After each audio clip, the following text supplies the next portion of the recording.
দীঘার পর এবার শিলিগুড়ি জগন্নাথ দেবের মন্দিরের পর এবার মহাকাল মন্দির। শিলিগুড়িতে তৈরি হবে বিরাট মহাকাল বড় শিব স্থাপন। আজ মহাকাল মন্দিরে পুজো দেন দার্জিলিংয়ের মহাকাল মন্দিরে মুখ্যমন্ত্রী মমতা বন্দ্যোপাধ্যায় এবং তারপরে পুজো দেওয়ার পরে তিনি ঘোষণা করেন যে শিলিগুড়িতেও বিরাট সব থেকে বড় মহাকাল মন্দির হবে, সব থেকে বড় শিব স্থাপন হবে। শিলিগুড়িতেও মহাকাল মন্দির। দীঘার পর এবার শিলিগুড়ি। দীঘার পর্যটন, ব্যবসায়ীরা বলেন দীঘার পর্যটনে অনেক বেশি অক্সিজেন দিয়েছে দীঘার জগন্নাথ মন্দির। উত্তরবঙ্গে পর্যটনে আরও জোর দিতে এই পরিকল্পনা কিনা সেই নিয়েই আমরা কথা বলবো।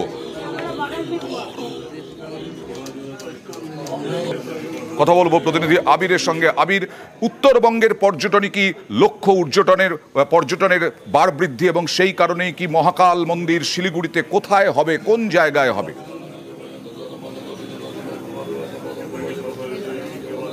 আজকে মুখ্যমন্ত্রী নিজেই জানিয়েছেন যে তিনি জেলা শাসককে এই বিষয়ে বলেছেন, নির্দেশও দিয়েছেন এবং একটি জমি খোঁজার যে কাজ তা ইতিমধ্যে শুরু করে দেওয়া হয়েছে। এবং যেখানে এই মন্দিরটি তৈরি করা হবে, দীঘার জগন্নাথ ধাম যেমন রয়েছে এবং রাজারহাট নিউ টাউনে যেমন রাজ্য সরকারের তরফ থেকে দুর্গাঙ্গন তৈরি করা হচ্ছে, ঠিক সেরকমভাবে এটি হবে। একটি বিশাল কনভেনশন সেন্টার হবে এবং তার পাশেই গড়ে উঠবে এটি, এবং সেখানে একটি বিরাট বড় শিবের মূর্তিও সেখানে থাকবে। আমরা জানি যে দার্জিলিংয়ের অন্যতম বিখ্যাত জায়গা মহাকাল মন্দির, প্রচুর দেশ বিদেশের পর্যটক সেখানে আসেন এবং যারা পাহাড় বেড়াতে ভালোবাসেন তারা পাহাড়ের এই জায়গা সম্পর্কে অত্যন্ত অবহিত। তাকে একেবারে সমতলের এই জায়গাতে নিয়ে আসা হচ্ছে এবং এটি দ্রুত বাস্তবায়ন করার জন্য যে সমস্ত প্রয়োজনীয় পরিকল্পনা গ্রহণ করা দরকার তাও শুরু হয়েছে। এবং অবশ্যই পাহাড়ের পর্যটনের ক্ষেত্রে এটা অন্যতম গুরুত্ব তো অবশ্যই আনবে। এবং যারা পাহাড়ে যান তাদেরকে তো শিলিগুড়ি ছুঁয়েই যেতে হয়, ডুয়ার্সে গেলেও শিলিগুড়ি ছুঁয়েও অনেকে যান। তাহলে সেই অবস্থাতে দাঁড়িয়ে সমতলের এই জায়গাতেও পর্যটন অর্থনীতি অনেকটা যে বিকশিত হবে এর মধ্যে দিয়ে সেটা পরিষ্কার। বেশ, যে আমি একটা জমি ডিএমকে দেখে রাখতে বলেছি শিলিগুড়ির পাশাপাশি, ভালো জমি, যেখানে কনভেনশন সেন্টার হবে তার পাশেই আমি একটা বড় মহাকাল মন্দির করব, যেটা হচ্ছে সবচেয়ে বড় শিব করব। এটা করতে হয়তো টাইম লাগবে, আমাকে একটা ট্রাস্ট করতে হবে, তাদের দিয়ে করাতে হবে, বাট গভর্নমেন্ট আমরা ফুল কোঅপারেট করবো। জমিটা আমরা বিনা পয়সায় দেবো এবং নিজেরাই করব, সবাইকে নিয়ে, প্রাইভেট পার্টিদের নিয়ে যারা ইন্টারেস্টেড। ফের উত্তরবঙ্গে বিরোধী দলনেতা শুভেন্দু অধিকারী আজকে ধূপগুড়িতে দুর্গতদের সঙ্গে কথা, ত্রাণও বিলি করলেন বিরোধী দলনেতা শুভেন্দু অধিকারী। ধূপগুড়িতে গেলেন, ত্রাণ বিলি করলেন, দুর্গতদের সঙ্গে কথা বললেন এবং সেখানেও বক্তব্য রাখতে গিয়ে উত্তরবঙ্গ পরিস্থিতি নিয়ে সরকারের দিকে তোপ দাগলেন।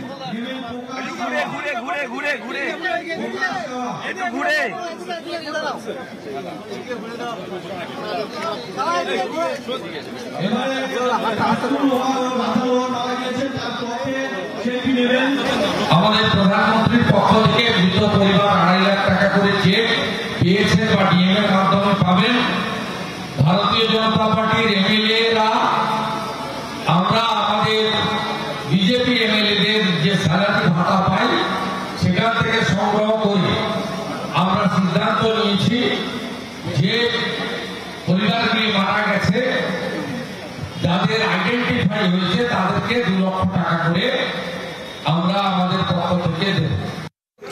বিরোধী দলনেতার দেওয়া ত্রাণ ফেরত, ক্ষোভ দুর্গত এলাকায় না যাওয়ায়। শুভেন্দু অধিকারীর দেওয়া এই কুরসামারিতে এই একাংশ ত্রাণ ফেরত দিলেন। শুভেন্দু অধিকারীর দেওয়া ত্রাণ ফেরত, বিরোধী দলনেতার দেওয়া ত্রাণ নিতে অস্বীকার। দুর্গত এলাকায় না যাওয়ায় শুভেন্দু অধিকারীর বিরুদ্ধে ক্ষোভ।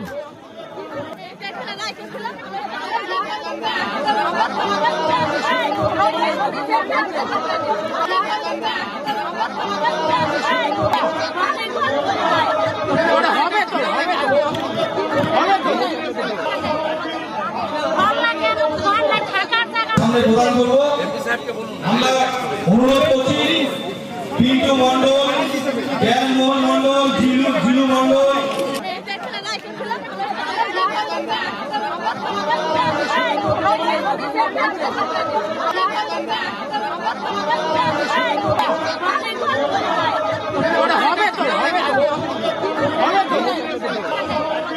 এই দেখুন ত্রাণ ফিরিয়ে দিচ্ছেন দুর্গতরা। কুরসামারিতে ত্রাণ বিলির সময় ত্রাণ ফেরত দিচ্ছেন।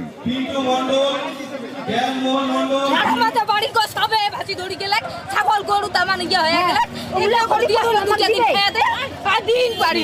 কি কি দিছে আজকে ত্রাণে? চাল ডাল তেল এগুলো দিয়ে আমার হয়ে কয়দিন যাবে এইগুলো দিয়ে কয়দিন যাবে?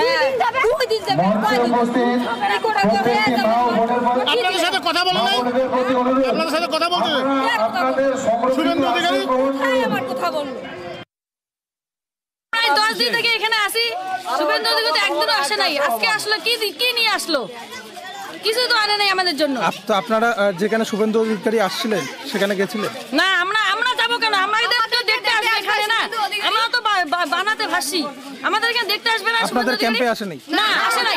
আমরা তো দেখার জন্য ক্যাম্পে বসে আছি, আমাদের তো দেখতে আসলো না। শুভেন্দু অধিকারী আমাদের ভোট নিয়ে মন্ত্রী নিয়েছে, আমাদেরকে দেখতে আসলো না। এটা আবার কেমন নেতা? আমাদের এদিকে আসবে, ও দেখবে আমরা কি পরিস্থিতিতে আছি না আছি। আজকে আমরা 12 দিন থেকে আমরা এখানে আছি, ক্যাম্পে আছি। শুভেন্দু তো আমাদের এদিকে সামনে দিয়ে চলে গেল, ও তো আসলো না আমাদের এদিকে দেখতে। তো তিনি কোথায় গিয়েছিলেন? আমি এইখানে ছিলাম, আমার ক্যাম্পে ছিলাম। আমার ক্যাম্পে ছেড়ে আমি কেন যাব?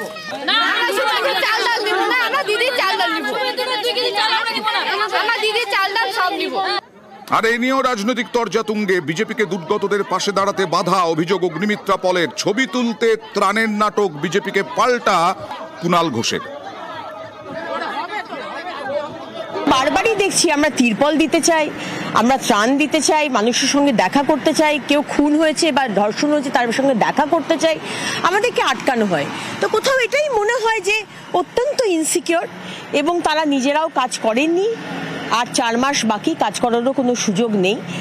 আমরা যাতে বাংলার মানুষের পাশে না দাঁড়াতে পারি, বাংলার মানুষ ভারতীয় জনতা পার্টির ওপর বিশ্বাস রাখছে, এবং সেই বিশ্বাসটা কোথাও একটা ভঙ্গ করা, আমাদের না যেতে দেওয়া এবং সম্পূর্ণভাবে বিরোধী দলনেতাকে ব্যারিকেড করা, কারণ উনি সব জায়গাতেই ভীষণ ভোকাল, এটা আমরা বরাবরই দেখে আসছি। তাতে আমরা খুব একটা ভীত নই, আমরা চিন্তিত নই। বাংলার মানুষ বুঝে গেছে 26-এ বিজেপি সরকার আসছে। এরা শুধু ছবি তুলতে যায়, সারা বছর এরা সঙ্গে থাকেন। আপনি বলুন, এই যে বিজেপি নেতারা এই ত্রাণের নাটক করছেন, কেন্দ্রীয় সরকার এত বড় প্রাকৃতিক বিপর্যয়, ভুটান থেকে জল আসছে, অন্য রাজ্যের জলে ভুগছে উত্তরবঙ্গ, তার সঙ্গে এই অতিবৃষ্টি, কেন্দ্রীয় সরকার তো 1 নয়া পয়সা প্রাকৃতিক বিপর্যয় মোকাবিলায় দিচ্ছে না।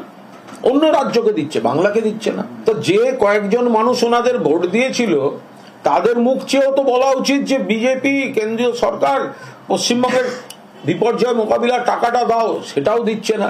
নিজেদের ব্যক্তি স্বার্থের সস্তা রাজনীতির প্রচারে ব্যবহার করছে। যেখানে মুখ্যমন্ত্রী মাটি কামড়ে পড়ে আছেন, তৃণমূল কংগ্রেস পুরো দস্তুর মানুষের পাশে আছে। উত্তরবঙ্গে ভয়াবহ বিপর্যয়, আর সেই বিপর্যয়ে প্লাবনে ভেসে গেছে মাথাভাঙা, কোচবিহার, আলিপুরদুয়ারের হাজার হাজার হেক্টর বিঘা জমি।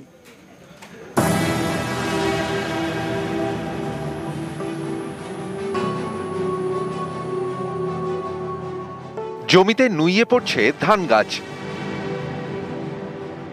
বেগুন গাছও নষ্ট। মন খারাপের এই ছবি আলিপুরদুয়ারের।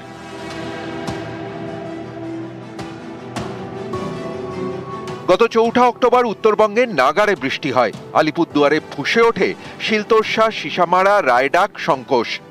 ভাসিয়ে দেয় বিস্তীর্ণ এলাকা। জল নামতেই কৃষকদের মাথায় হাত। আলিপুরদুয়ার 1 নম্বর ব্লক, কুমারগ্রাম এবং বীরপাড়া মাদারিহাট ব্লকে বিঘার পর বিঘা জমির ফসল নষ্ট। বেশিরভাগ জমিতেই এখন পলি আর কাদা, এর জেরে মাঠেই নুইয়ে পড়ছে ধান। আলিপুরদুয়ার 1 নম্বর ব্লকে শিলতোরসা নদীর চর এলাকায় বেগুন চাষেও ব্যাপক ক্ষতি। যেরকম ধান ছিল, ধানের সাথে সবজি ছিল, যেরকম ফুলকপি, বাঁধাকপি, টমেটো, এরকম ইত্যাদি অনেক কিছু ছিল আর কি। জল জমে যাওয়ার কারণে ওই দিন তো 24 ঘন্টাতে জল ফুলফিল নামতে পারে নাই। তো 48 ঘন্টার পরে যেরকম মোটামুটি জলটা নেমেছে, বুদ্ধির পাওয়ারে ওই গাছগুলা ঝিমে ঝিমে মরে যাচ্ছে। আলিপুরদুয়ার জেলা হর্টিকালচার বিভাগের তথ্য অনুযায়ী এই জেলায় 336 বিঘা জমিতে নষ্ট হয়েছে সবজি।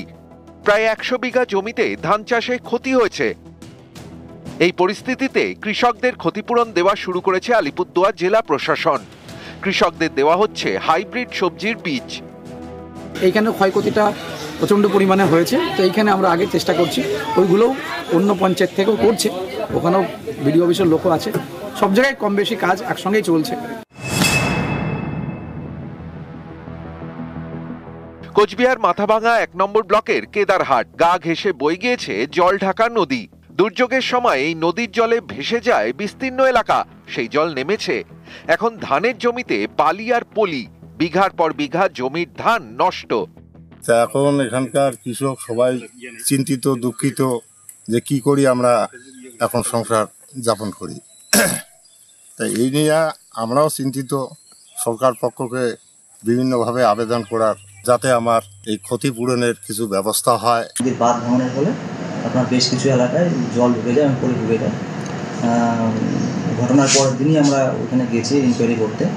সমস্ত চাষিদের ক্ষয়ক্ষতি হয়েছে, সেখানে প্রায় প্রতিদিনই আমাদের ওখানে ক্যাম্প হচ্ছে।